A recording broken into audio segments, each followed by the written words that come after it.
Hello friends, welcome to study master. मैं आपका friend GS Rai. जो लोग फर्स्ट टाइम हमारे चैनल को सब्सक्राइब कर लीजिए, साथ में बेल आइकन जरूर दबा लीजिए ताकि हमारी आने वाली हर वीडियो की अपडेट मिल जाए फ्रेंड्स। और फ्रेंड्स, अगर आपको स्टडी मटेरियल चाहिए तो आपको नीचे डिस्क्रिप्शन बॉक्स में वीडियो दिया गया, आप लोग वो देख सकते हैं। उससे आपको मेरा कॉन्टैक्ट नंबर मिल जाएगा, आप लोग हमें कॉन्टैक्ट कर सकते हैं, फिर आपको मटेरियल प्रोवाइड करा दिया जाएगा। चलिए फ्रेंड्स, ये नेक्स्ट लेक्चर है, ये केमिस्ट्री का। और डोंट वरी, मैं आपको 20 लेक्चर्स पूरे जरूर करवाऊंगा और जल्द से जल्द आपके 20 लेक्चर कंप्लीट कर दिए जाएंगे और आपको डेली 2 लेक्चर या 3 लेक्चर दिए जाएंगे। चलिए आज हम केमिस्ट्री शुरू करेंगे। इसमें से काफ़ी क्वेश्चंस बनते हैं, इंपॉर्टेंट है। Physical and chemical changes. तो सबसे पहले फ्रेंड्स, कोई भी चीज़ होती है उसके अंदर चेंजेस होते हैं, तो वो दो तरह के होते हैं। एक फिजिकल चेंज होते हैं, केमिकल। फिजिकल मतलब जो उसकी शेप, साइज, स्ट्रक्चर में चेंज होता है, वो उसका फिजिकल चेंज हो गया। और नेक्स्ट जो केमिकल, जो उसके आगे अंदर बॉन्डिंग में चेंज होता है, वो उसका केमिकल चेंज होता है। चलिए देख लेते हैं। Physical changes are the changes which only affect the physical properties like colour, hardness, density, melting point etcetera. तो ये फिजिकल चेंजेस है, थोड़े से ध्यान कर नोट डाउन कर लीजिए। Of the matter but do not affect the composition and chemical properties of matter. तो केमिकल प्रॉपर्टीज को नहीं अफेक्ट करते फिजिकल चेंजेस। अब नेक्स्ट है crystallization, sublimation, boiling, melting, vaporization, cutting of tree, dissolving of sugar, salt in water etcetera are physical change. तो ये जो examples हैं, ये सारे फिजिकल चेंजेस के एग्जांपल हैं, ध्यान से पढ़ लीजिए। नेक्स्ट होता है chemical change. Chemical changes affect the composition as well as chemical properties of matter, results in the formation of a new substance. अब एक कैंडल बर्न कर रही है तो उसमें क्या हो रहा है, कुछ चेंजेस हो रहे हैं, तो वो केमिकल चेंजेस होते हैं फ्रेंड्स। फिजिकल चेंजेस भी हो रहे हैं कि उसका साइज चेंज हो रहा है कैंडल का, लेकिन वो केमिकल चेंज भी हो रहे हैं। ऑप्शन देख लीजिए कौन कौन से है। Next, burning of fuel, burning of candle, burning of paper, electrolysis of water, photosynthesis, ripening of fruits, जो फ्रूट पक जाते हैं, are example of chemical changes. अब फ्रूट्स का पकना आप कहेंगे सर वो फिजिकल चेंज होता है, लेकिन नहीं, वो केमिकल चेंज होता है। Burning of candle involves both physical and chemical changes, जैसे कि मैंने पहले बताया। चलिए, आई होप आपको अच्छे से समझ आ गया होगा। नेक्स्ट होता है बॉइलिंग पॉइंट। कोई भी चीज जब उबलती है तो वो अपने बॉइलिंग पॉइंट पर आ जाती है। चलिए, बॉइलिंग पॉइंट होता क्या है? It is the temperature at which the vapour pressure of a liquid become equal to the atmospheric pressure. अब मान लीजिए एक यहाँ पर कंटेनर है, कंटेनर के अंदर कुछ पानी पड़ा है। जब इस जो इसके अंदर वेपर है, वेपर का प्रेशर एटमॉस्फेरिक प्रेशर की जो इसके ऊपर लग रहा है उसके इक्वल आ जाता है, तो क्या हो जाता है, उस पर जो है एटमॉस्फेरिक प्रेशर, वो नीचे वाली चीज बॉयल करना शुरू हो जाती है। अब आपको पता है कि जनरली जो पानी का बॉइलिंग टेम्परेचर वो 100 डिग्री सेल्सियस है, कि 100 डिग्री पर पानी बॉयल करना शुरू हो जाता है।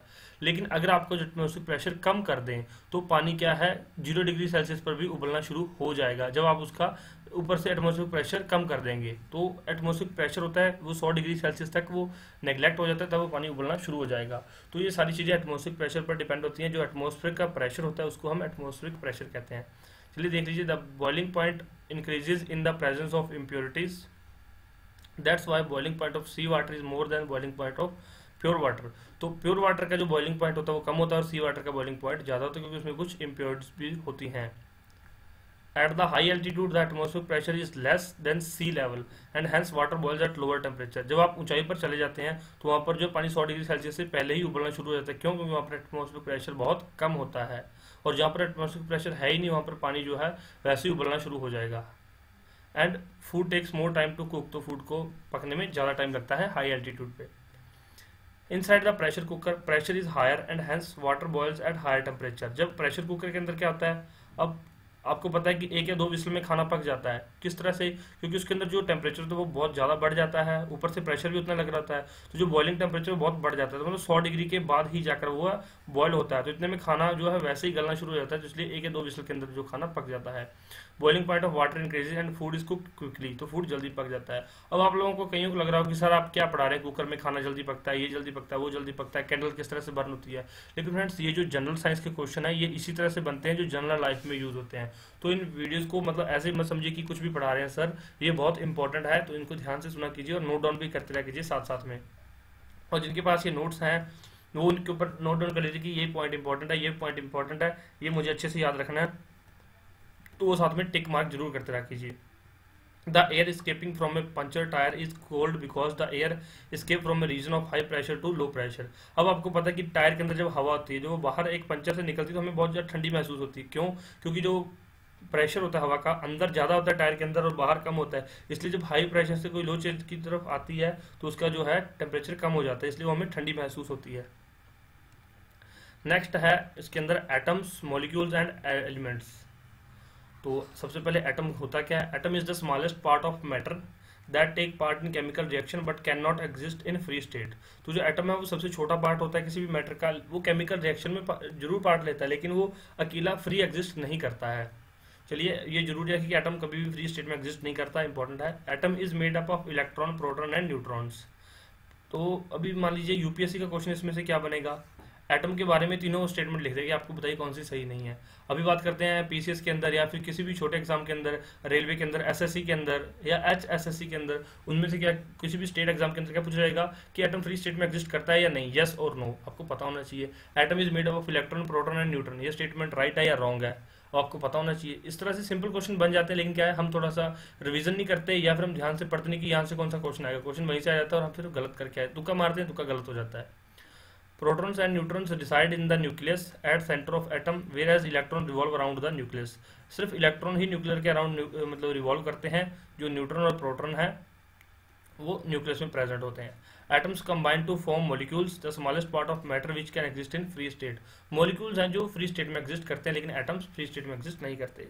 तो element contains only one type of atoms, example carbon, sulphur, diamond, graphite etcetera. तो ये क्या है, हमारे एलिमेंट्स हैं। नेक्स्ट इंपॉर्टेंट है आइसोटोप्स एंड आइसोबार्स। होता क्या है आइसोटोप्स एंड आइसोबार्स, कई बार एग्जाम के अंदर आया लेकिन हम कंफ्यूज हो जाते हैं। चलिए आज वो कंफ्यूजन दूर कर देते हैं। Isotopes having the same number of protons, जिनको कि एटॉमिक नंबर बोलते हैं।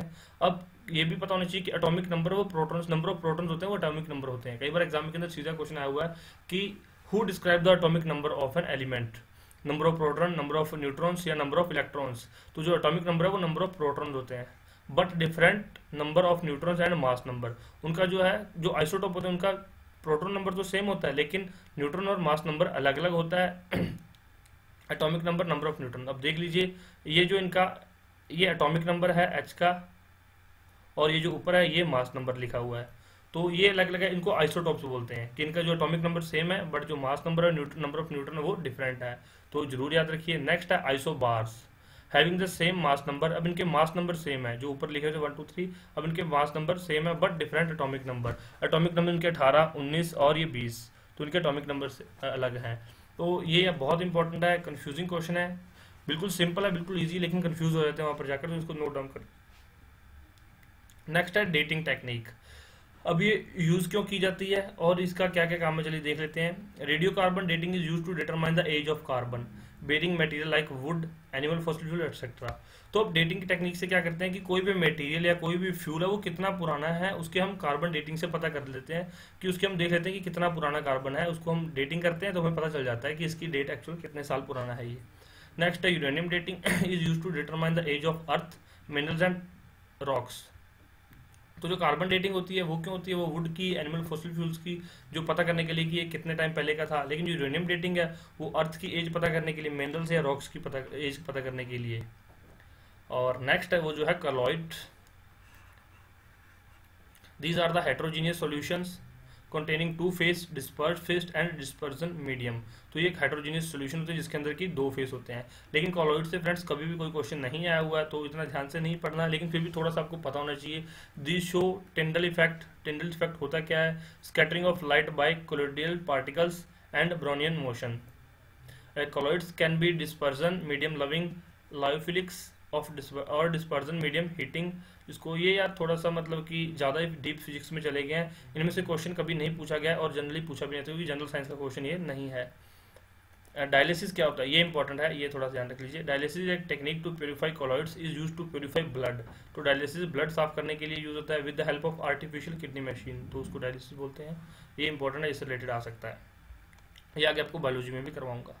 नेक्स्ट है battery. Battery is a device use to convert chemical energy into electrical energy and is of 2 type. तो बैटरी क्या होती है, केमिकल एनर्जी को इलेक्ट्रिकल एनर्जी में कन्वर्ट करती है।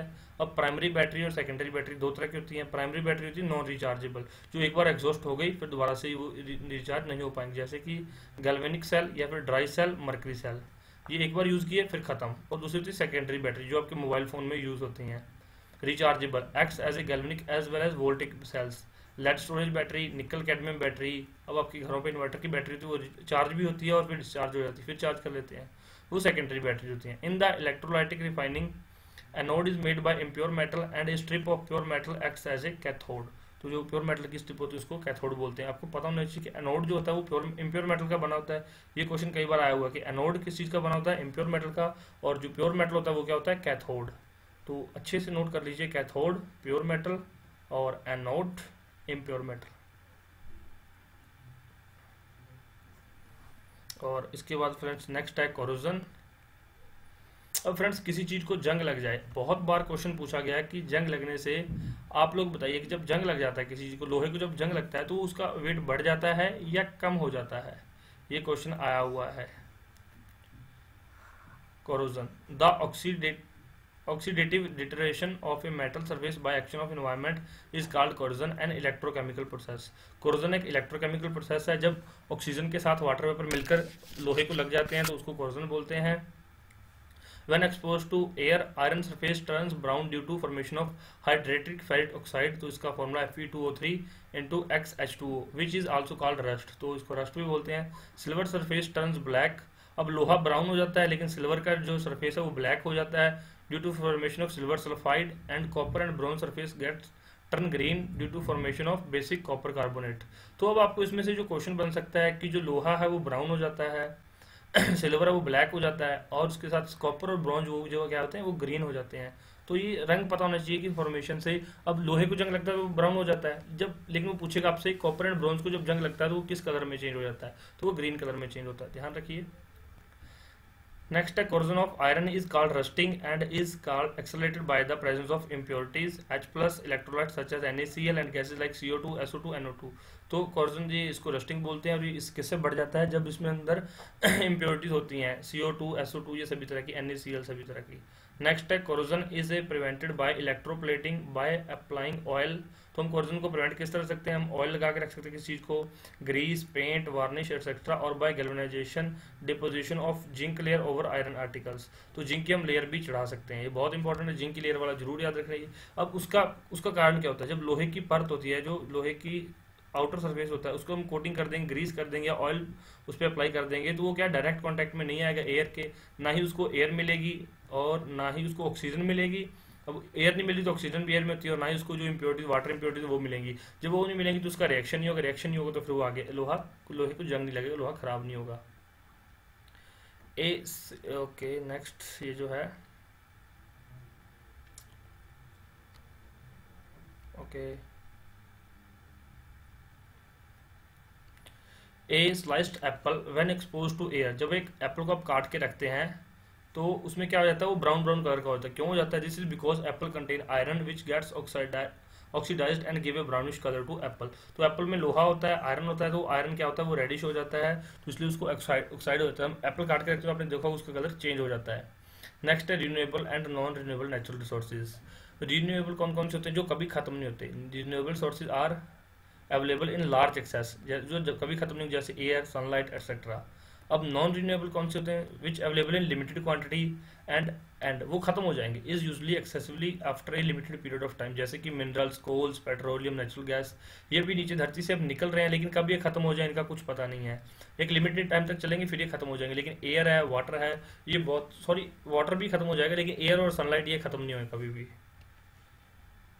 नेक्स्ट है fuels,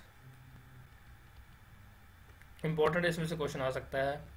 the substances which produce heat and light on combustion are called fuels. तो जो हीट एंड लाइट प्रोड्यूस करते हैं, वो जो जलने पे हीट एंड लाइट प्रोड्यूस करते हैं उनको फ्यूल्स बोलते हैं। A strong foul smelling substance called ethyl mercaptan, जो कि अब इथाइल मरकैप्टेन जरूर याद रखिए, जो हमारे गैस सिलेंडर्स होते हैं उसके अंदर इथाइल मरकैप्टेन डालते हैं। क्यों, क्योंकि जो सीएनजी होती है उसकी कोई स्मेल नहीं होती, या फिर जो एलपीजी होती है उसकी कोई स्मेल नहीं होती। तो गैस सिलेंडर में क्या करते हैं, इथाइल मरकैप्टेन डाल देते हैं, ताकि जब एलपीजी लीक हो तो उसको हम डिटेक्ट कर दें, क्योंकि एलपीजी की खुद कोई अलग से ऑर्डर नहीं होता, एलपीजी की कोई स्मेल नहीं होती, इसलिए इथाइल मरकैप्टेन डाला जाता है। बहुत बेसिक क्वेश्चन है, कई बार पूछा गया एग्जाम के अंदर। The amount of heat obtained when 1 kilogram of fuel is burn, जब 1 किलोग्राम फ्यूल बर्न करता है, जो उससे हीट निकलती है उसको क्या बोलते हैं, calorific value of that fuel. तो ये कैलोरीफिक वैल्यू याद रखिए, पूछा गया क्वेश्चन है। The vehicle carrying inflammable substances having metallic ropes touching the ground during motion in order to provide earthing for lightning fuel is used in rocket are called rocket propellants, a mixture of liquid hydrogen and liquid oxygen in most common rocket propellant। इसमें से जो पूछा जाता है question की, जो rocket propellant होते हैं या जो रॉकेट होते हैं उनके लिए कौन सा फ्यूल यूज होता है, या तो लिक्विड हाइड्रोजन यूज होता है या फिर लिक्विड ऑक्सीजन या फिर दोनों का मिक्सचर यूज किया जाता है। तो ये इंपॉर्टेंट क्वेश्चन है। अब ये क्लोरोफिक वैल्यूज हैं, जो जेई का एग्जाम देने वाले हैं वो जरूर पढ़ लीजिए ये क्लोरोफिक वैल्यूज, क्योंकि ये पूछी जा सकती हैं। कोल की क्लोरोफिक वैल्यू कितनी होती है, केरोसिन की, petrol, diesel, biogas, LPG, cow dung, hydrogen और नेचुरल गैस। अब इतना याद रखिए जनरल लोग भी कि सबसे ज्यादा क्लोरोफिक वैल्यू किसकी होती है, सबसे ज्यादा क्लोरोफिक वैल्यू होती है पेट्रोलियम की और लिक्विड पेट्रोलियम गैस की, एलपीजी की। उससे भी ज्यादा होती है हाइड्रोजन की, लेकिन हाइड्रोजन हम एज ए फ्यूल यूज बहुत कम करते हैं, तो हम पेट्रोल और एलपीजी ही यूज करते हैं। हाइड्रोजन हमारे यहाँ पर यूज नहीं होता, फ्रिक्वेंटली यूज नहीं होता। Some important fuels and their composition. अब कुछ फ्यूल्स हैं जैसे कि वाटर गैस।